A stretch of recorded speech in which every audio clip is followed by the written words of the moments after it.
जिल्ह्याची खबरबात या बातमीपत्राचे प्रायोजक आहेत Mac Care super speciality hospital Ahmednagar.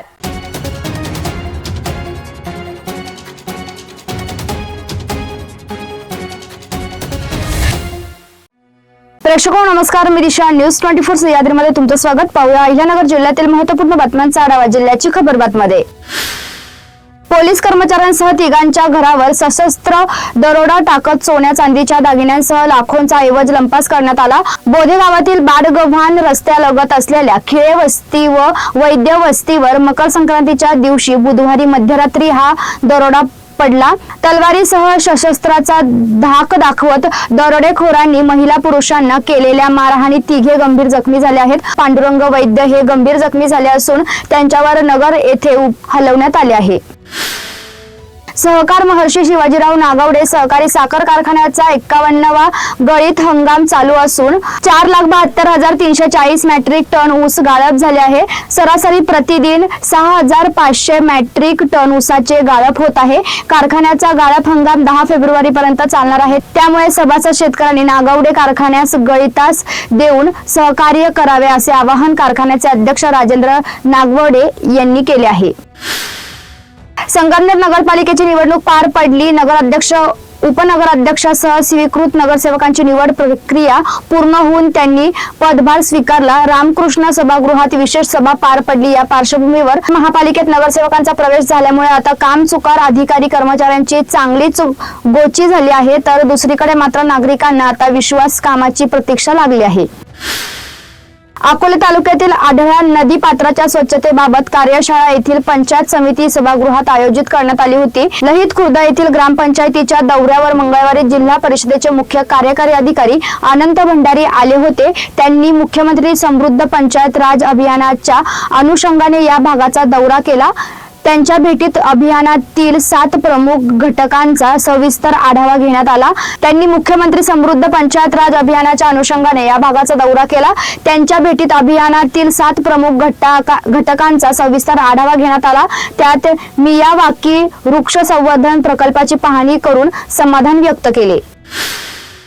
Parner नगरपंचायतीच्या विविध विकास कामासाठी आमदार काशीनाथ दाते यांनी महायुती सरकारच्या माध्यमातून 10 कोटींचा निधी मंजूर करून आणला। या कामासाठी नगरपंचायतीच्या ठरावाची गरज असून तसा ठराव सत्ताधारी मंडळीकडे वारंवार करूनही मिळत नाही। केवळ विकास कामाच्या श्रेयासाठी सत्ताधारी मंडळी आडाकाठी करीत असल्याची तक्रार महायुतीचे भाजपा नगरसेवक अशोक चेंडे व इतर नगरसेवकांनी निवासी जिल्हाधिकारी दादाराम गीते यांच्याकडे निवेदनाद्वारे केली आहे। नगरपंचायतीने हा ठराव न दिल्यास 22 जानेवारीला उपोषणाचा इशारा दिला आहे।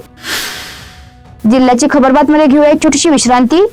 रोखोक पत्रकारिता, निर्भीड बाणा आणि कणखर भूमिका, महाराष्ट्राचा सखा, सत्याचा पाठीराखा, शब्दांचं सामर्थ्य, विश्वसनीयतेची उंची, न्यूज 24 सह्याद्री।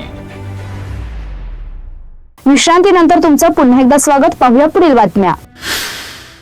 कोपरगाव शहरवासियांनी लोकनियुक्त नगराध्यक्ष व बहुमताने निवडून दिलेल्या नगरसेवकांवर जो विश्वास टाकला आहे त्याला कुठेही तडा जाऊ देऊ नका। सत्ताधाऱ्यांनी इंदोर, विशाखापट्टणम आदींच्या धर्तीवर कोपरगाव शहराचा विकास करून जिल्ह्यात पालिकेचा नावलौकिक करावा असं प्रतिपादन संजीवनी उद्योग समूहाचे अध्यक्ष बिपिन कोल्हे यांनी केले। कोपरगाव नगरपालिकेचे नगराध्यक्ष पराग संधान, उपनगराध्यक्ष जितेंद्र रणशूर, स्वीकृत नगरसेवक अतुल काळे, सोनल अमोल आजमेर यांचा सहकार महर्षी शंकरराव कोल्हे साखर कारखाना कार्यस्थळावर मकर संक्रांतीच्या पर्वावर बुधवारी सत्कार करण्यात आला।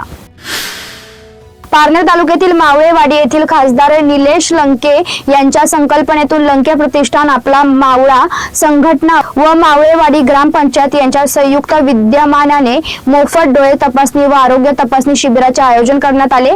या शिबिराला गावातील ग्रामस्थ, महिला भगिनी तसेच ज्येष्ठ नागरिकांनी उत्स्फूर्त प्रतिसाद दिला। शिबिरामध्ये एकूण 138 नागरिकांची डोळ्याची तपासणी करण्यात आली।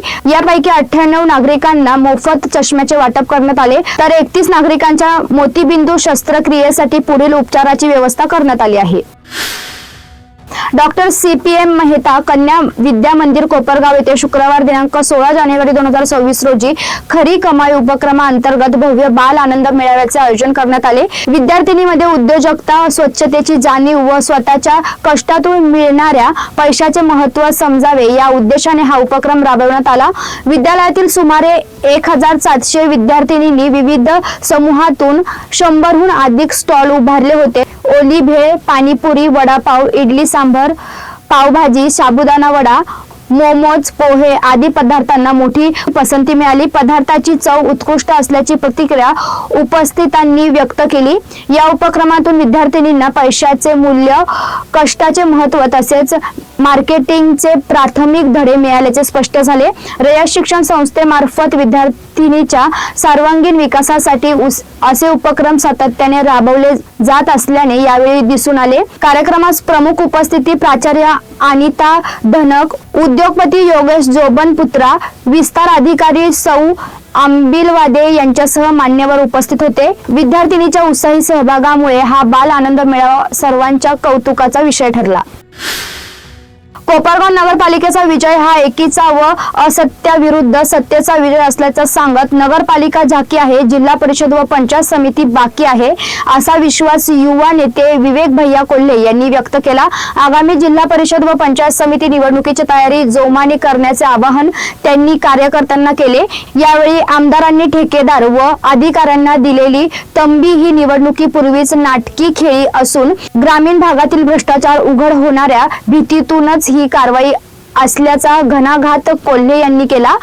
कोपरगाव नगरपालिकेचे नगराध्यक्ष पराग संधान, उपनगराध्यक्ष जितेंद्र रणशूर, गटनेते प्रसाद आढाव यांच्या निवडीबद्दल तसेच विवेक कोल्हे यांच्या महाराष्ट्र राज्य कबड्डी संघटनेच्या उपाध्यक्षपदी निवडीबद्दल विविध ग्रामस्थांच्या वतीने आयोजित सत्कार समारंभात ते बोलत होते। जिल्हा परिषद व पंचायत समिती 2016 पासून विरोधकांच्या ताब्यात असूनही ग्रामीण भागात ठोस विकास न झाल्याचा आरोप करीत सत्तेत आल्याशिवाय प्रलंबित प्रश्न सुटणार नाहीत असा ठाम निर्धार त्यांनी व्यक्त केला। कार्यक्रमास मोठ्या संख्येने पदाधिकारी, कार्यकर्ते व नागरिक उपस्थित होते। एकीकडे मी मारल्यासारखं करायचं आणि दुसरीकडे त्यांनी लागल्यासारखं करायचं। कालची बातमी जी परागी संधान साहेबांनी वाचून दाखवली, की तंबी देतो, सांगतो, हे उशिरा सुचलेला शहाणपणा आहे। सगळ्या रस्त्यांमध्ये भ्रष्टाचार त्या ठिकाणी झालेला आहे। त्यांना खरं तर घाम फुटलेला आहे की शहराचा जसा भ्रष्टाचार बाहेर निघाला, 72 किलोमीटर शहरातल्या तिथं 75 कोटी रुपये खर्च झाले। म्हणजे असा सगळा भ्रष्टाचार आणि कुठलंही काम त्या ठिकाणी एक अतिशय निकृष्ट दर्जाचं काम झालेलं आहे। त्याच पद्धतीने आपल्या ग्रामीण भागात देखील तीच परिस्थिती आहे आणि म्हणून आता कुठंतरी तंबी देऊन त्यांच्या चुका सुधारण्याचा केवळ आणि प्रयत्न विरोधकांचा चालू आहे। जिल्ह्याची खबरबातमध्ये आपण इथेच थांबतोय, मात्र तुम्ही पाहता न्यूज 24 सह्याद्री। जिल्ह्याची खबरबात या बातमीपत्राचे प्रायोजक होते Mac Care super speciality hospital Ahmednagar. शब्दांचं सामर्थ्य, विश्वसनीयतेची उंची, न्यूज 24 सह्याद्री।